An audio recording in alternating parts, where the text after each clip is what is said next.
जितने भी विद्यार्थी बिहार बोर्ड मैट्रिक परीक्षा 2025 में शामिल होने वाले हैं बाबू, तो ध्यान देना कि यह सामाजिक विज्ञान का गेस प्रश्न है। यानी इस वीडियो में आपके लिए हम वैसे प्रश्न लेकर आए हैं जो बिल्कुल वीवीआई प्रश्न है, चुना हुआ प्रश्न है बाबू। जो बिहार बोर्ड में सभी जो विद्यार्थी शामिल होने वाले हैं ना, इस वीडियो को पूरा कंप्लीट देख लीजिए, क्योंकि इस वीडियो में जो है ना वायरस गेस क्वेश्चन है जो बिल्कुल आपके मैट्रिक बोर्ड परीक्षा 2025 में पूछे जाएंगे बाबू। क्योंकि देखिए इस प्रश्न में जो भी प्रश्न बताया जा रहा है ना इस वीडियो में, उस प्रश्न को सारे को एक एक लाइन से देखना है और याद करते चलना है। क्योंकि इस वीडियो के अगर सारे प्रश्न का आप उत्तर दे देते हैं ना, तो निश्चित रूप से आपके बोर्ड परीक्षा में जो है 40 अंक कंप्लीट हो जाएंगे ऑब्जेक्टिव से। चलिए बाबू देरी नहीं करते हुए शुरू करते हैं, और एक एक वीडियो को आप लोग सही सही उत्तर दे दीजिएगा ताकि आपका कंप्लीट तैयारी हो जाए। तो चलिए बाबू देखते हैं, एक नंबर प्रश्न दिया हुआ है कि जर्मनी के एकीकरण के लिए कौन उत्तरदायी था। तो याद रखना बाबू कि ऑब्जेक्टिव का जो उत्तर होते हैं ना एक सही होते हैं, और इसी प्रकार से 4 ऑप्शन दिए जाते हैं, काउंट काबूर, बिस्मार्क और गैरीबाल्डी और मेजनी। तो जर्मनी के एकीकरण के लिए कौन उत्तरदायी था यह पूछा जा रहा है। तो याद रखना बाबू कि इस प्रश्न का सही उत्तर बिस्मार्क हो जाएगा। यानी जर्मनी में जब एकीकरण हुआ था ना, तो उसके लिए उत्तरदायक जो थे बिस्मार्क थे। यानी ऑप्शन बी बिल्कुल इसका राइट उत्तर हो जाएगा। तो बिल्कुल वायरल क्वेश्चन, गेस क्वेश्चन है, और पूरे किताब और मॉडल पेपर से चुनकर यह प्रश्न बनाया गया है, वीडियो बनाया गया है। तो बिल्कुल कंप्लीट वीडियो देख लेते हैं। अगर 6 से 10 मिनट के वीडियो होगा, जिससे आपको निश्चित रूप से मैट्रिक बोर्ड परीक्षा में 40 से 40 अंक मिल जाएगा बाबू। और एक एक प्रश्न का आप लोग सही सही उत्तर देते चलिएगा कमेंट। दूसरी नंबर प्रश्न बाबू, दूसरे नंबर प्रश्न देख पा रहे हैं कि दिया हुआ है कि रॉबर्ट ओवेन कहाँ का निवासी था बाबू। एक से एक इंपोर्टेंट प्रश्न है इस वीडियो में, क्योंकि वीवीआई जो प्रश्न होती है ना वायरल गेस पेपर का प्रश्न है, आपके बोर्ड एग्जाम में निश्चित रूप से 2025 में आने वाले हैं। इसमें जो भी प्रश्न बताया जा रहा है ना उस सबको कंप्लीट देख लीजिए और याद करके चले जाइए एग्जाम देने। तो 2 नंबर प्रश्न है कि रॉबर्ट ओवेन कहाँ का निवासी था बाबू। याद रखना है कि फ्रांस का, कि जर्मनी का, कि ब्रिटेन का, कि ऑस्ट्रेलिया का। तो जो रॉबर्ट ओवेन था ना बाबू, याद रखना है कि ब्रिटेन का निवासी था। ऑप्शन सी इसका बिल्कुल राइट उत्तर, सही उत्तर हो जाएगा। अगली प्रश्न देखो बाबू, 3 नंबर प्रश्न दिया हुआ है कि किस खनिज उद्योग को जो है ना उद्योगों की जननी माना जाता है। यानी किस खनिज को उद्योगियों को जननी माना जाता है बाबू। याद रखना है कि मैग्नीज, बॉक्साइट और लोहा और सोना, इसमें से कौन सही है, कौन जो है खनिज के उद्योगों का जननी माना जाता है। तो याद रखना बाबू कि लोहा को जो है ना खनिजों का उद्योगों को जननी माना जाता है। यानी ऑप्शन सी बिल्कुल राइट उत्तर, सही उत्तर हो जाएगा।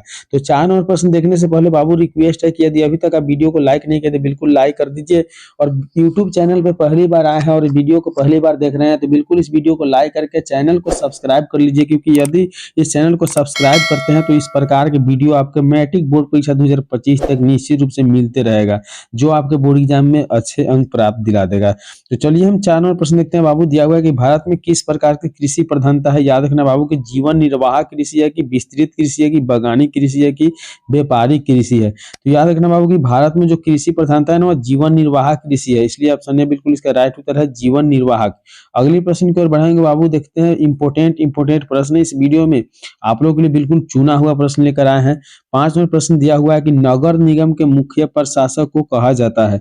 नगर निगम के मुख्य प्रशासक को क्या कहा जाता है। याद रखना बाबू कि 5 नंबर जो प्रश्न है इसकी सही उत्तर नगर आयुक्त कहा जाता है। यानी ऑप्शन डी बिल्कुल इसका राइट उत्तर, सही उत्तर हो जाएगा। अगली प्रश्न देखो बाबू, 6 नंबर प्रश्न में दिया हुआ है कि जीवन का भौतिक गुणवत्ता का सूचक है। यानी जीवन की भौतिक गुणवत्ता का सूचक क्या है बाबू। तो 6 नंबर प्रश्न जो है ना इसका सही उत्तर इनमें से सभी हो जाएगा। यानी जीवन की प्रत्याशा, शिशु की मृत्यु दर और मौलिक साक्षरता जो है ना जीवन का भौतिक गुणवत्ता का सूचक है बाबू। ऑप्शन डी बिल्कुल इसका राइट उत्तर, सही उत्तर हो जाएगा। बिल्कुल सारे प्रश्नों को आप लोग याद करते चलिएगा और एक एक प्रश्न का सही सही उत्तर आप देते चलिएगा, क्योंकि जो भी प्रश्न बताया जा रहा है बिल्कुल वायरल क्वेश्चन है, सभी प्रश्न इंपोर्टेंट है। तो दिया हुआ है 7 नंबर प्रश्न में कि मुद्रा का प्रमुख कार्य क्या है। मुद्रा का कार्य क्या होता है। विनिमय का माध्यम, मूल्य का मापन और मूल्य का संचय, इनमें से सभी इसका सही उत्तर ऑप्शन डी बिल्कुल राइट उत्तर हो जाएगा। अगली प्रश्न की ओर बढ़ते हैं बाबू। 8 नंबर प्रश्न में दिया हुआ है कि मैग्नीज का संबंध मैजनी का संबंध किस संगठन से है बाबू, यह पूछा जा रहा है। बिल्कुल वायरल क्वेश्चन है, वीवीआई क्वेश्चन है, याद करके जाना है कि मैजनी का संबंध किस संगठन से था। याद रखना बाबू कि 8 नंबर जो प्रश्न है ना इसकी सही उत्तर कार्बोनरी, यानी मैजनी का संबंध जो था ना कार्बोनरी से था। ऑप्शन बी बिल्कुल इसका राइट उत्तर, सही उत्तर हो जाएगा। अगली प्रश्न दिया हुआ है बाबू कि रूस में जार का अर्थ क्या होता है? तो याद रखना है बाबू कि रूस में जो जार का अर्थ होता है ना, वह रूस का सम्राट होता है, यानी ऑप्शन डी बिल्कुल इसका राइट उत्तर सही उत्तर हो जाएगा। रूस में जार का अर्थ रूस का सम्राट होता है। अगली प्रश्न बाबू 10 नंबर प्रश्न दिया हुआ है कि भारत में खिलाफत आंदोलन शुरू हुआ था। तो याद रखना है बाबू कि भारत में जो है ना खिलाफत आंदोलन 1920 ईस्वी में जो है शुरुआत हुआ था। ऑप्शन ए बिल्कुल इसका राइट उत्तर सही उत्तर हो जाएगा। अगले प्रश्न की ओर बढ़ेंगे बाबू। ये 11 नंबर प्रश्न बिल्कुल वायरल प्रश्न है बाबू, पूरे वीडियो को कंप्लीट देख कर जाइए और मैट्रिक बोर्ड परीक्षा 2025 में अच्छे अंक प्राप्त कर लीजिए साइंस के पेपर से, सोशल साइंस के पेपर से। तो दिया हुआ है बाबू ये 11 नंबर प्रश्न में कि पूंजीपति वर्ग के द्वारा किस वर्ग का शोषण हुआ है? याद रखना है कि पूंजीपति के वर्ग के द्वारा जो है ना श्रमिक वर्ग का शोषण हुआ है, मध्यम वर्ग का शोषण हुआ है, कृषक वर्ग का शोषण हुआ है। यानी बाबू उपरोक्त सभी इसका सही उत्तर हो जाएगा, डी आपका राइट उत्तर हो जाएगा। अगले प्रश्न की ओर बढ़ेंगे। 12 नंबर प्रश्न बाबू दिया हुआ है कि प्राचीन काल में किस स्थल मार्ग से एशिया और यूरोप का जो है ना व्यापार होता था? यूरोप का व्यापार होता था, एशिया और यूरोप का व्यापार किस मार्ग से होता है बाबू? तो याद रखना है कि इस प्रश्न का सही उत्तर क्या हो जाएगा, सूती मार्ग होगा कि रेशम मार्ग होगा कि उत्तर पथ या दक्षिणी पथ? तो याद रखना बाबू कि इस प्रश्न का सही उत्तर ऑप्शन बी अर्थात रेशम मार्ग से जो है ना प्राचीन काल में एशिया और यूरोप का व्यापार हुआ करता था। ऑप्शन बी बिल्कुल इसका राइट उत्तर है। अगला प्रश्न बाबू 13 नंबर प्रश्न देख पा रहे हैं, दिया हुआ है कि गुटेनबर्ग ने सर्वप्रथम किस पुस्तक की छपाई की थी? तो याद रखना बाबू कि इंपोर्टेंट प्रश्न है, वायरल गेस्ट क्वेश्चन प्रश्न है। गुटेनबर्ग ने पहली छपाई की थी ना, वह पुस्तक थी आपका बाइबल, बिल्कुल राइट उत्तर, ऑप्शन डी बिल्कुल इसका सही उत्तर हो जाएगा। अगले प्रश्न की ओर बढ़ते हैं बाबू। 14 नंबर प्रश्न जो दिया हुआ है कि राष्ट्रपिता के नाम से किसे जाना जाता है? बहुत इंपॉर्टेंट प्रश्न है, वायरल प्रश्न है, हर बार बोर्ड एग्जाम में पूछे जाते हैं। तो 14 नंबर प्रश्न में कि राष्ट्रपिता के नाम से कौन जाना जाता है? तो याद रखना है बाबू कि राष्ट्रपिता के नाम से महात्मा गांधी जाने जाते हैं। याद रख लेना महात्मा गांधी, ऑप्शन बी बिल्कुल इसका राइट उत्तर सही उत्तर हो जाएगा। अगली प्रश्न बाबू दिया हुआ है कि बिहार में संपूर्ण क्रांति का नेतृत्व किसने किया था? तो याद रखना बाबू कि बिहार में जो है ना संपूर्ण क्रांति का नेतृत्व जयप्रकाश नारायण के द्वारा किया गया था। ऑप्शन डी बिल्कुल इसका राइट उत्तर सही उत्तर हो जाएगा। बिल्कुल वायरल पेपर गेस क्वेश्चन है आपके बोर्ड एग्जाम के लिए। तो अगली प्रश्न 16 नंबर प्रश्न देख पा रहे हैं, दिया हुआ है कि निम्नलिखित में से कौन राष्ट्रीय दल है? निम्नलिखित में से कौन राष्ट्रीय दल है? तो याद रखना बाबू कि इस प्रश्न का जो सही उत्तर है ना भारतीय जनता पार्टी जो है आपका राष्ट्रीय दल है, यानी ऑप्शन डी बिल्कुल इसका राइट उत्तर सही उत्तर हो जाएगा।